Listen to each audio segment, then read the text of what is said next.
Hey guys, here I am reading Harry Potter and the Sorcerer's Stone Chapter 3 to you. And I'm looking here and I'm realizing I cut my own hair a little while ago because it was driving me crazy and there could be some unevenness. Doesn't matter. Who's going to see it but you guys? And you don't really care, do you?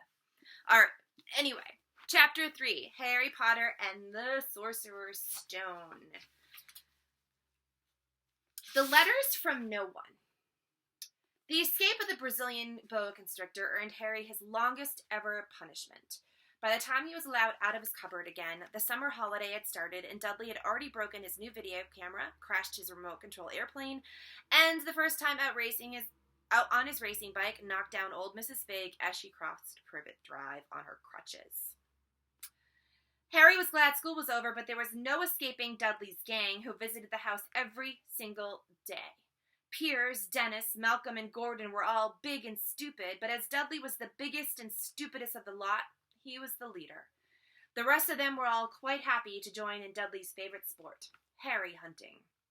This was why Harry spent as much time as possible out of the house, wandering around and thinking about the end of the holiday where he could see a tiny ray of hope.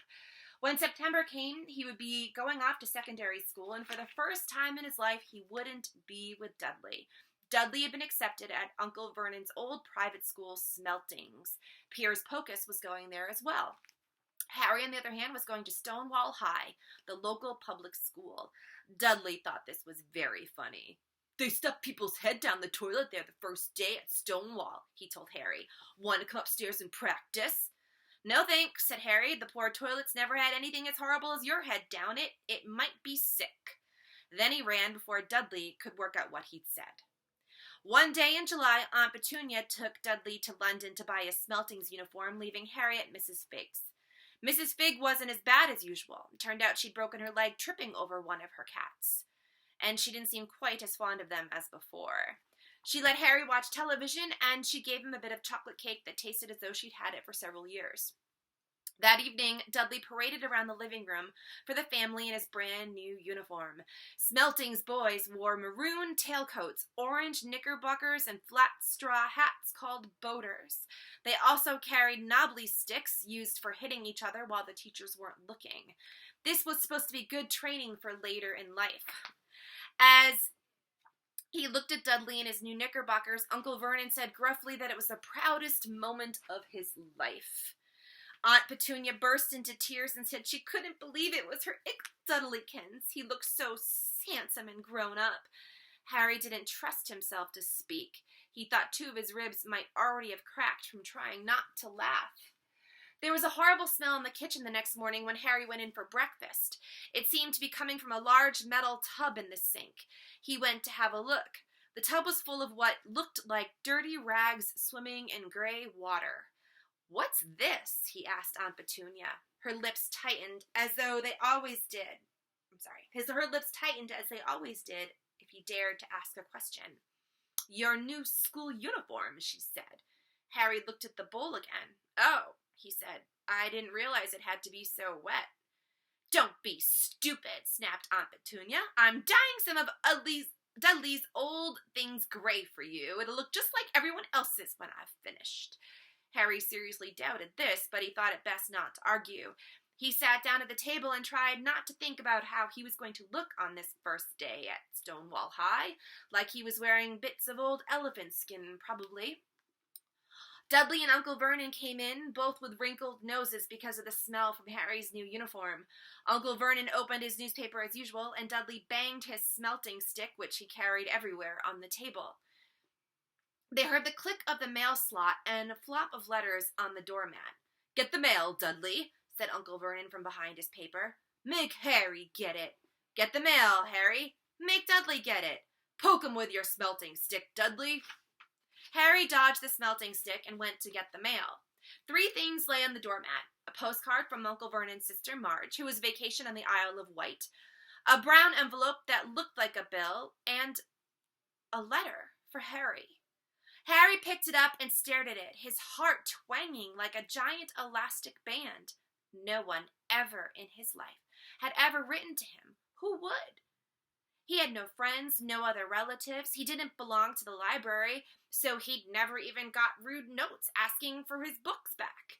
But yet here it was, a letter addressed so plainly there could be no mistake. Mr. H. Potter, The Cupboard Under the Stairs, 4 Privet Drive, Little Winging, Surrey. And I apologize really quickly if I pronounce any of the names of the London towns or cities incorrectly.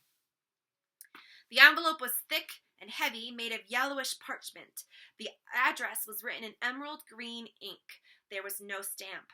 Turning the envelope over, his hands trembling, Harry saw a purple wax seal bearing a coat of arms, a lion, an eagle, a badger, and a snake, surrounding a large letter H. "Hurry up, boy!" shouted Uncle Vernon from the kitchen. "What are you doing, checking for letter bombs?" He chuckled at his own joke. Harry went back to the kitchen, still staring at his letter. He handed Uncle Vernon the bill and the postcard, sat down, and slowly began to open the yellow envelope. Uncle Vernon ripped open the bill, snorted in disgust, and flipped over the postcard. "Marge is ill," he informed Aunt Petunia. "Ate a funny whelk." "Dad," said Dudley suddenly. "Dad, Harry's got something."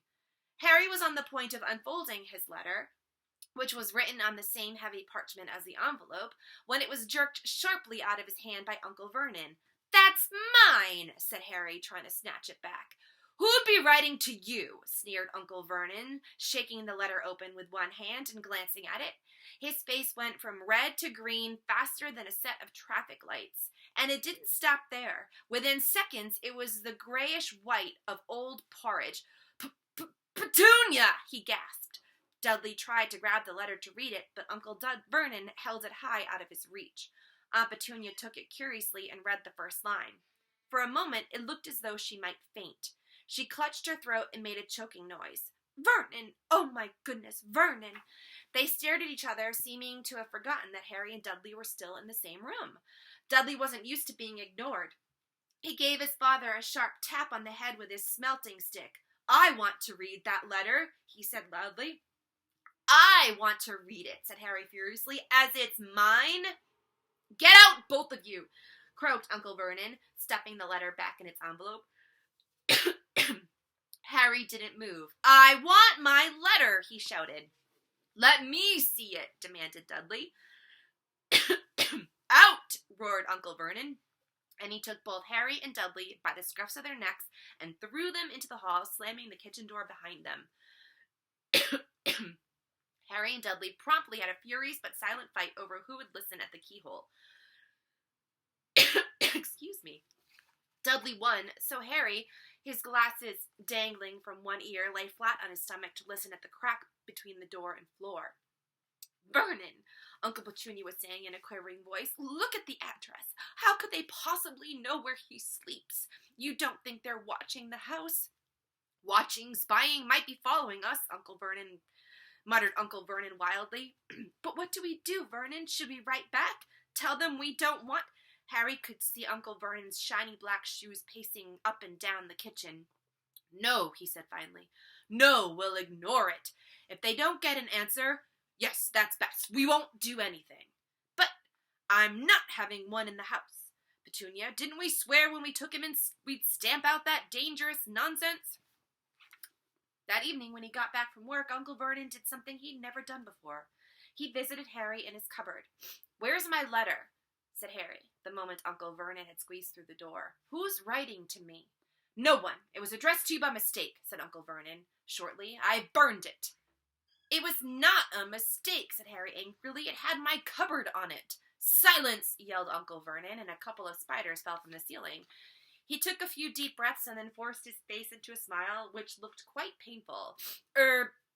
"Yes, Harry, about this cupboard. Your aunt and I have been thinking. You're getting a little big for it. We think it might be nice if you moved into Dudley's second bedroom." "Why?" said Harry. "Don't ask questions," snapped his uncle. "Take this stuff upstairs now." The Dursleys' house had 4 bedrooms, one for Uncle Vernon and Petunia, one for visitors, usually Uncle Vernon's sister Marge, one where Dudley slept, and one where Dudley kept all the toys and things that wouldn't fit into his first bedroom. It only took Harry one trip upstairs to move everything he owned from the cupboard to this room. He sat down on the bed and stared around him. Nearly everything in here was broken. The month-old video camera was lying on top of a small working tank Dudley had once driven over the next-door neighbor's dog. In the corner was Dudley's first ever television set, which he'd put his foot through when his favorite program had been canceled. There was a large bird cage, which had once held the parrot that Dudley had swapped at school for a real air rifle, which was on a shelf with the end all bent because Dudley had sat on it. Other shelves were full of books. They were the only things in the room that looked as though they'd never been touched. From downstairs came the sound of Dudley bawling at his mother. "I don't want him in there. I need that room. Make him get out." Harry sighed and stretched out on the bed. Yesterday he'd have given anything to be up here. Today he'd rather be back in his cupboard with that letter than up here without it. Next morning at breakfast, everyone was rather quiet. Dudley was in shock. He'd screamed, whacked his father with his smelting stick, been sick on purpose, kicked his mother, had thrown his tortoise through the greenhouse roof, and still he didn't have his room back. Harry was thinking about this time yesterday and bitterly wishing he'd opened the letter in the hall. Uncle Vernon and Aunt Petunia kept looking at each other darkly. When the mail arrived, Uncle Vernon, who seemed to be trying to be nice to Harry, made Dudley go and get it. They heard him banging things with his smelting stick all the way down the hall, and then he shouted, "There's another one! Mr. H. Potter, the smallest bedroom, 4 Privet Drive!" With a strangled cry, Uncle Vernon leapt from his seat, ran down the hall, Harry right behind him. Uncle Vernon had to wrestle Dudley to the ground to get the letter from him, which was made difficult by the fact that Harry had grabbed Uncle Vernon around the neck from behind. After a minute of confused fighting, in which everyone got hit a lot by the smelting stick, Uncle Vernon straightened up, gasping for breath, with Harry's letter clutched in his hand. "Go to your cupboard, your bedroom," he wheezed at Harry. "Dudley, just go. Go." Harry walked round and round his new room. Someone knew he had moved out of his cupboard, and they seemed to know he hadn't received his first letter. Surely that meant they'd try again? And this time, he'd make sure they didn't fail. He'd had a plan. The repaired alarm clock rang at 6 o'clock the next morning. Harry turned it off quickly and dressed silently. He mustn't wake the Dursleys. He stole downstairs without turning on any of the lights. He was going to wait for the postman on the corner of Privet Drive and get the letters for number 4 first. His heart hammered as he crept across the dark hall toward the front door. Hark! Harry leaped into the air. He trotted on something big and squashy on the doormat. Something alive. Lights clicked on upstairs, and to his horror, Harry realized that the big squashy thing had been his uncle's face. Uncle Vernon had been lying at the foot of the front door in a sleeping bag, clearly making sure that Harry didn't do exactly what he'd been trying to do. He shouted at Harry for about half an hour, then told him to go and make a cup of tea. Harry shuffled off miserably into the kitchen, and by the time he got back, the mail had arrived right into Uncle Vernon's lap. Harry could see 3 letters addressed in green ink. "I want," he began, but Uncle Vernon was tearing the letters into pieces before his eyes.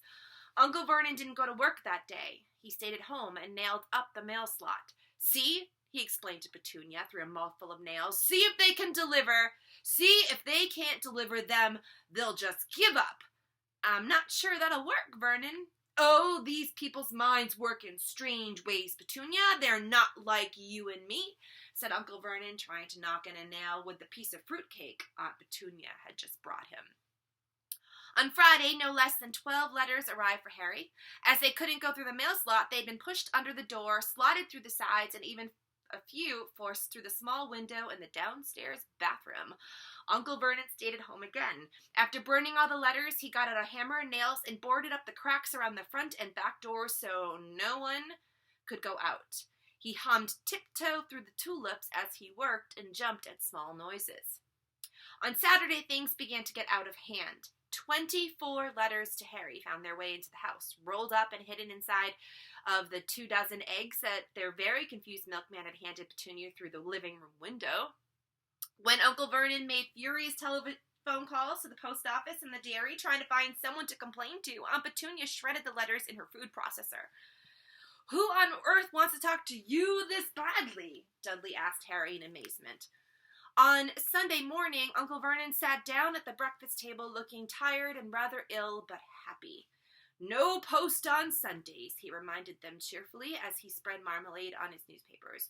No damn letters today. Something came whizzing down the kitchen chimney as he spoke and caught him sharply in the back of the head. Next moment, 30 or 40 letters came pelting out of the fireplace like bullets. The Dursleys ducked, but Harry leapt into the air, trying to catch one. Out! Out! Uncle Vernon seized Harry around the waist and threw him into the hall. When Aunt Petunia and Dudley had run out with their arms over their faces, Uncle Vernon slammed the door shut. They could hear the letters still streaming into the room, bouncing off the walls and floor. That does it, said Uncle Vernon, trying to speak calmly, but pulling great tufts out of his mustache at the same time. I want you all back here in 5 minutes ready to leave. We're going away. Just pack some clothes, no arguments. He looked so dangerous with half his mustache missing that no one dared argue. 10 minutes later, they had wrenched their way through the boarded-up doors and were in the car speeding toward the highway. Dudley was sniffling in the back seat. His father had hit him round the head for holding them up while he tried to pack his television, VCR, and computer into his sports bag. They drove, and they drove. Even Aunt Petunia didn't dare ask where they were going. Every now and then, Uncle Vernon would take a sharp turn and drive in the opposite direction for a while. Shake 'em off, he would mutter whenever he did this. They didn't stop to eat or drink all day.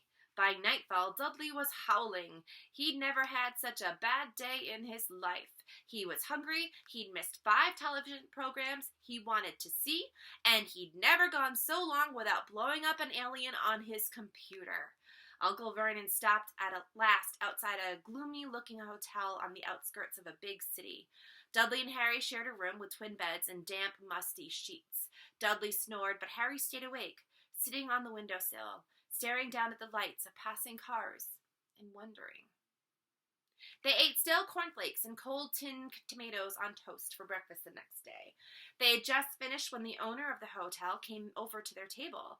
"Excuse me, but is one of you Mr. H. Potter? Only I got about 100 of these at the front desk." She held up a letter so they could read the green ink address. Mr. H. Potter, room 17, Railview Hotel, Cokeworth.